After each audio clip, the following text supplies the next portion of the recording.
Welcome back to the Alter Ego Bros. I'm Andy, that's Nick, and we just scored a touchdown. Broncos.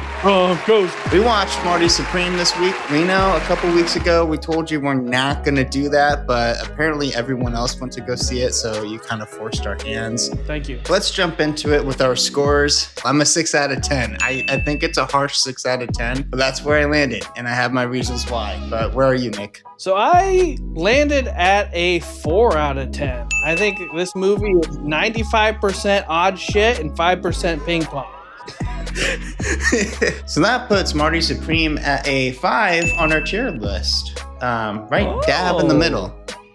There's a lot of things I want to dive into, but let's just start with like the one big positive thing that I had about this movie, and that was the acting. I really thought all of the actors did a really good job portraying their characters. It never took me out of the movie at any point, and I was a little bit nervous about Kevin O'Leary and shockingly Timothy Chalamet. Last year, Timothy Chalamet did A Complete Unknown, and I just didn't care for that. It seemed like even he didn't put a whole lot of effort in it, and it's surprising because he was a producer in that movie, which he's a producer in this one as well, but it felt like he actually put on a little bit better of a performance in this one. And I think part of that may be because I think this character, I feel like this character is more of Timothy's personality, and so Timothy just had to be himself, which again is just kind of this lazy acting ability that Timothy has, but he manages to find roles that suit him, and it works. I'll give him props for that. And Kevin O'Leary, I mean, he was just himself in this movie, but his character again was a perfect fit for who he is in real life as well. So because of that,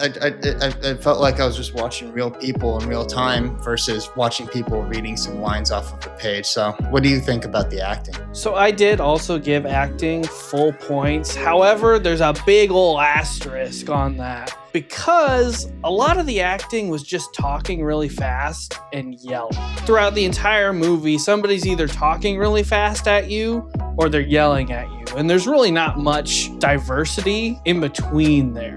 And I think you're right. I think Timothy Chalamet is basically playing himself, although I would assume more of an asshole crank to like 15. And I don't really know what to do with how I feel about it. Like, yeah, it was good. I don't think it was any sort of award worthy, to be honest. You don't really see enough range there to really get much out of it. You don't like Timothy's character. You don't like hardly any of the characters. And it kind of became something that weighed down on me throughout the entire movie. It's just nobody's learning anything. Everybody's just kind of diving deeper into being an asshole. And I didn't care for it, but it still got full marks.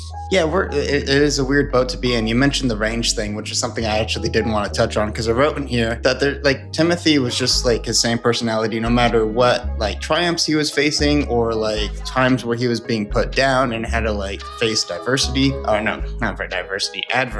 And so many times I just felt like his character could have put on some sort of emotion. It wasn't until the very end you actually see him cry, and I felt like it was a really weird place for him to cry and weird thing for him to cry to. I thought it was a good cry. You could tell it's still like the basic stuff they put in an actor's eye to make tears happen. But I didn't care for the ending, how it completely ended. But so let's maybe dive into the storyline a bit here, because this is the thing we probably really want to talk about. And I say storyline, but it's really storylines, and it's a lot of just dead end storylines too that never resolve. And I don't understand the purpose on probably about 50% of it and why it even existed, other than just to create more filler and just to create something that seems like it should be Oscar worthy when it's not. Story-wise, you follow Marty Supreme, who's like this great ping pong player, and he enters the tournament. He fails. He doesn't win, and so now he has to like try to get back to that spot and try to win. Along the way, he does 1,000,001 things that don't relate to ping pong whatsoever, other than you just watch Marty's personality and his life story, I suppose. I can't imagine any of it is even like remotely accurate. Is Marty even a real ping pong player? Yeah.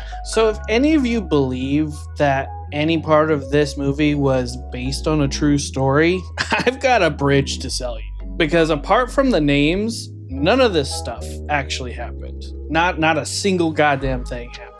And I think it all boils down to Josh Safdie as director and writer. We saw Smashing Machine, which was written and directed by his brother, Benny Safdie. which I also did not like and thought was just kind of trash. I don't think I'm a Safdie fan, like, at all. I don't think what they're bringing to the table is worthy of the praise that it's currently getting. Maybe that's a me thing. I don't know. I think these are not going to stand the test of time very well. A lot of this has to do with where do we go from the beginning and where do we end up at the end. Marty, like we've said before, remains an unlikable asshole.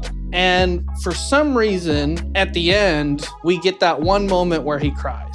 There's nothing in between there that lets us know as an audience that he's had his aha moment, that he has seen the light, that he has changed his ways and become a better person. It just kind of happens. And if you take out everything that happened in the middle of the movie and just sandwiched the first 5 to 10 minutes with the last 2 minutes, you don't need anything else. There's just nothing going on. And I think it was piss poor writing. I'm sure it's gonna win awards, but I don't think it deserves it at all. I was gonna mention, like, looking at like the director, the music composer, and all of this, like, you got a lot of really not noteworthy people who are in charge of this movie. Like Josh Safdie, like, maybe the most relatable thing he's done is Uncut Gems. That was like promoted a lot, but even then, I can't see Adam Sandler in a serious role, so that's already weird. The composer, Daniel Lapitan, he hasn't really done anything noteworthy. He's done a lot of music videos for The Weeknd, and that was pretty evident when you go listen to the soundtrack of this, because he just takes music that already exists and just plugs it in the movie. With that said, I think he also plugged in the right kind of tone and vibe for the scenes, and I actually did kind of like some of the song choices. But you're talking about a movie that takes place in the mid-1940s, and you're playing songs that are from the 80s, and it creates a weird dynamic, and you could call that kind of artistic or something like that. I think it's just lazy. I think it's just music he's used to and knows, and he doesn't know how to actually compose for a script for a movie, and so he just kind of took what he knows and plugged it in and called it good. Marty says a lot of Gen Z coded shit in this, which I had a major problem with. That's not how somebody in the 1950s would talk.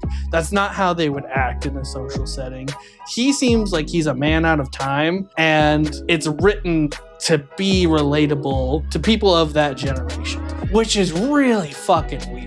I think that's where a lot of this weird energy sits at throughout the movie, because with people who are particularly younger, like 18 to 28, something like that, they love this movie. They think it's one of the greatest things ever. They love Timothée Chalamet. He's like their headlining boy, and I get that. I get you want to rally behind him, but this is slop, guys.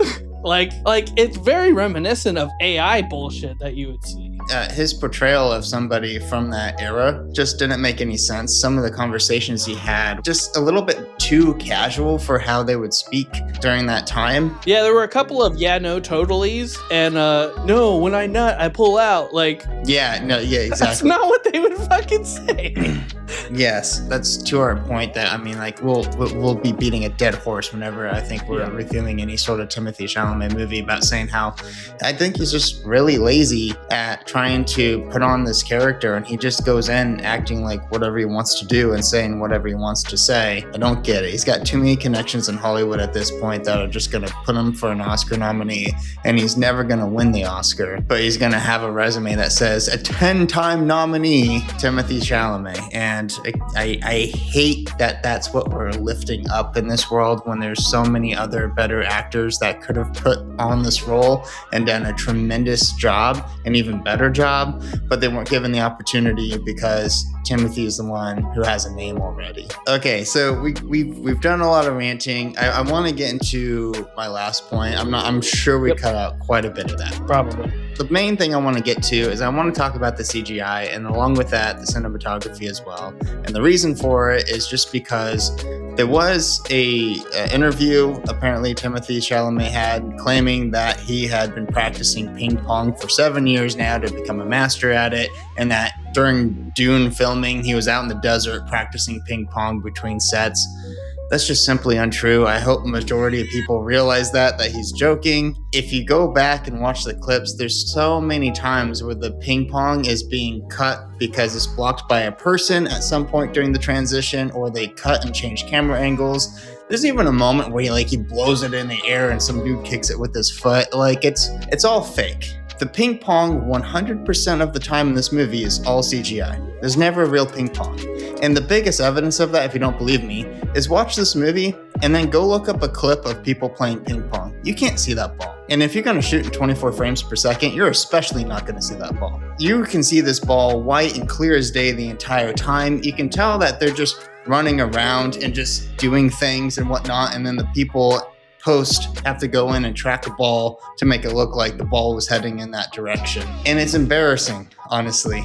To tie that in with the cinematography, it also limited the camera because a lot of the times the camera is just still. It's just a solid shot from far away too. And the reason it had to be that and it couldn't have some cool dynamic and motion with it or anything with that is because they need to make it easy for the people who are doing the CGI ping pong ball to be able to track that. If they're having to do this whole ball transition stuff and they're also going with the motion of the camera, that's really difficult and really time consuming. So it limited the cinematography. The CGI ping pong was blatantly obvious, and the fact that Timothy doesn't know how to play ping pong was even more obvious by the way he's just flailing his paddle around. I thought overall the CGI team did a good job. I didn't like it in the movie though. I thought it just made the movie even more meaningless to me. Also, did you at any point think that they were going to swap to the orange balls? Like, wouldn't that have been a better visual? I thought it would have been. And I thought this was going to be a rope-a-dope, and they were going to be like, just kidding. Movie is about marketing the orange ping pong balls. And it's going to be what wins Marty the games, is that he's got that orange ball and it's going to throw everybody off. And no, made a big stink about it in the first third of the movie for it to just drop off the face of the earth. I thought that was kind of a big emphasis because they start the movie off with this. It had no impact at all. I thought in the final tournament, we're going to get to a point where either they're able to wear white and they can use the orange ball, or he's going to choose to wear white against his opponent so that it screws up his opponent. He can't track the ball as much and it was to his advantage. I thought he was going to be clever with that. No, it had no purpose at all. They did wear white in the end, I did notice, but there's no reason for it. They didn't talk about it mentioning wearing white, even though that's apparently illegal. And there was no evidence that it was clearly distracting them, making it hard to hit the ball or track the ball. Everything they started off the movie with, they just threw away. But let's see what the internet has to say about this. I'm sure they're a lot higher than we are. Again, we're thinking very critically. Most people just go brain shut off, ping pong, yay. Taking a look at the audience scores across the board, it looks like in general they're around an 8 out of 10. And then looking at the critics, and this is the surprising part to me, I suppose, it looks like they're about a 9 overall, maybe even slightly above average. So 9 and an 8, and we're sitting at a 5 together. Let's take a look at an audience review, and then maybe we'll take a look at a critic review as well. Do you hear that? What the fuck? The dead are coming to life. Is this a bit? What the fuck, Andy? So this is Jeff? He's oh my back, goodness. baby. Okay, so Gen X Jeff is reporting in, everybody, and he is, holy cow, it's a Christmas miracle. A 3 out of 10. Walked.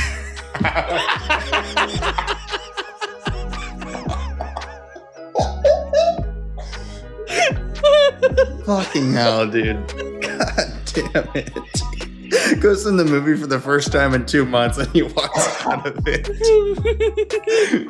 He's walked out of half the movies he's gone to see this year. Okay, so walked out. Worst film of the season. Gen X touching base. This movie started out great. Gritty New York scenes, filmed well with some creative artistic choices in the beginning. It turned into an obnoxious, not believable, and very annoying biopic. The ping pong scenes looked super fake. As the film moved into the 45-minute mark, it became torturous to watch. A comedy? Timmy is a joke. I walked out at the 1 hour mark after seeing every film this season except Anaconda. This was by far the worst. I enjoyed Song Sung Blue and The Housemaid much more. Even made it to the end of Avatar 3. Skip this one. He literally kept saying all the stuff that we said, and he only saw it for the first hour, and he nailed it right on the head, man. we totally agree that Song Sung Blue is going to go overlooked and is clearly the better movie of the season. I did not see The Housemaid. Maddie did. She did not care for it, but she also read the book, and she said, I think that is really what soured her on that. And then Avatar 3. Yeah, we made it to the end there too, buddy. So was not worth it. I would say skip that one. I'm glad that Jeff is alive. I think if he's been watching movies this whole time and he's agreeing with us, like, you really should listen to that. It's bad, guys. It's really bad. Go watch our Song Sung Blue video. Well, I think that'll wrap things up for us. I hope we haven't been as annoying as this movie was for you. So that's not how I want to end it. Too bad. Please like and subscribe. We're trying to get back to 10,000. Thank you for liking and subscribing. We really appreciate you guys. We're trying to hit 10,000, so help us get up to that number. Remember, we're just two regular dudes doing regular reviews, and it's also my birthday.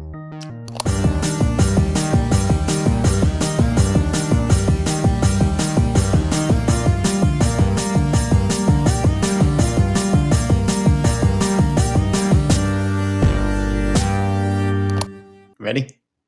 Yeah. It's your week, dude. I don't know. No, there's a cat. No, there's a cat. Oh, hi, Margaret. And maybe feel the impact of the ending a little bit more.